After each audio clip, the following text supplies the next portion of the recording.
Hello everyone, आज के इस वीडियो में आपको बताने वाला हूं कि दिल्ली यूनिवर्सिटी के एडमिशन प्रोसेस में क्या क्या फेजेस होती हैं, उसका क्या मतलब होता है। तो सबसे पहला जो फेज 1 है वो आपका सीएसएस पोर्टल पे रजिस्ट्रेशन करना है, जिसमें आप अपने सीयूईटी के नंबर से रजिस्ट्रेशन करते हो और जो बेसिक डिटेल्स होती है, जो पर्सनल डिटेल्स, एकेडमिक डिटेल्स, ये सब फिल करते हो। बहुत ध्यान से फिल करना है आपको, क्योंकि अगर यहाँ पे आप गलत कर देते हो कुछ भी तो आगे चलकर दिक्कत हो सकती है। और बहुत सारे ऐसे चेंजेस है जो आप एडिट भी नहीं कर सकते हो एडिटिंग विंडो में। और हाँ, फर्स्ट फेज में ही आपको ईसीए और स्पोर्ट्स कोटा की डिटेल्स भी डालनी होती है अगर आप चाहते हो। अगर आप किसी भी स्पोर्ट्स में आप नेशनल लेवल और डिस्ट्रिक्ट लेवल पे अच्छा परफॉर्म किए हो, कभी आपकी प्राइजेस आई हैं, तो आप स्पोर्ट्स कोटा के थ्रू भी अप्लाई कर सकते हो। एंड जब इन सब चीजों को कंप्लीट कर देते हो आप, तो दूसरा फेज स्टार्ट होता है। और दूसरे फेज में सबसे पहले जो है आपको सब्जेक्ट मैप करना होता है।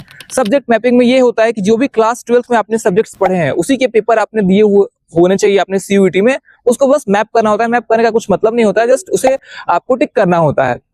सब्जेक्ट मैप करने के बाद आपके पास एक विंडो ओपन होता है जिसको बोलते हैं प्रेफरेंस फिलिंग, और ये सबसे क्रूशियल और इंपॉर्टेंट स्टेप होता है। भले आपके पास कितने भी अच्छे हो या फिर कितने भी खराब हो, अगर आप प्रेफरेंस सही से फिल नहीं करते हो तो फिर आपको अच्छा कॉलेज नहीं मिल सकता है। तो it's a most crucial step to get into Delhi university most desirous colleges. तो आपको इसमें बहुत ध्यान से फिल करना होता है। और प्रेफरेंस की जो फिल करने की जो टाइमिंग है वो टाइमिंग खत्म नहीं होती, तब तक आप कई बार जो है उसको रिवाइज कर सकते हो, उसको अपडेट कर सकते हो, एडिट कर सकते हो, उसको रीअरेंज कर सकते हो। And as many preferences as you can fill the.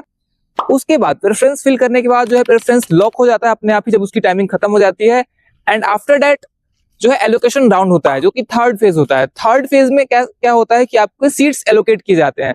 Seats allocation में जो भी आपने फिल करा था उसके अकॉर्डिंगली आपकी हाईएस्ट प्रेफरेंस जो है वो दी जाती है, और फिर आपके सीट एक्सेप्ट करना होता है। अगर आप सीट एक्सेप्ट नहीं करते हो तो आपका एडमिशन जो है फर्दर आप आगे नहीं बढ़ पाओगे। इसलिए it's very important and it's necessary to accept the seat that you have got. Seat accept करने के बाद फिर फर्दर 2-3 ऑप्शंस आते हैं, मतलब 2 ऑप्शंस आते हैं। एक होता है अपडेट, अपग्रेड, एंड एक होता है फ्रिज। फ्रिज का मतलब ये है कि आप उस सीट से सेटिस्फाइड हो एंड आप फर्दर राउंड में पार्टिसिपेट नहीं करना चाहते हो, एंड वहीं आपका एडमिशन कंफर्म हो जाएगा। अगर आप अपनी सीट से सेटिस्फाइड नहीं हो और आप चाहते हो कि उसके आगे और भी प्रेफरेंसेस अच्छे आपने फिल कर रखे हैं और आप फर्दर आगे के राउंड्स में पार्टिसिपेट करना चाहते हो, तो उसके लिए आपको अपग्रेड का बटन पे क्लिक करना होता है। ध्यान रहे, जिसको फर्स्ट प्रेफरेंस मिला होता है उसके लिए कोई भी अपग्रेड का ऑप्शन नहीं आता है।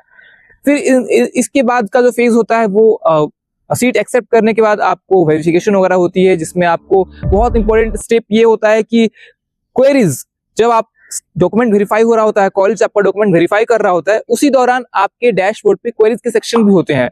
तो आपको उस पे डेली चेक करना होता है, क्योंकि कई बार ऐसा होता है कि कुछ कुछ इश्यूज आ रही होती है डॉक्यूमेंट्स में या फिर कुछ भी ऐसे। तो कॉलेज जो है आपको कम्युनिकेट करता है उसी डैशबोर्ड से, उसी पोर्टल से, जहाँ पे क्वेरीज के फॉर्म में वो आपको भेजते हैं। अगर कुछ भी उन्हें लगता है कि सही नहीं है या फिर आपके कोई भी रिमार्क्स होते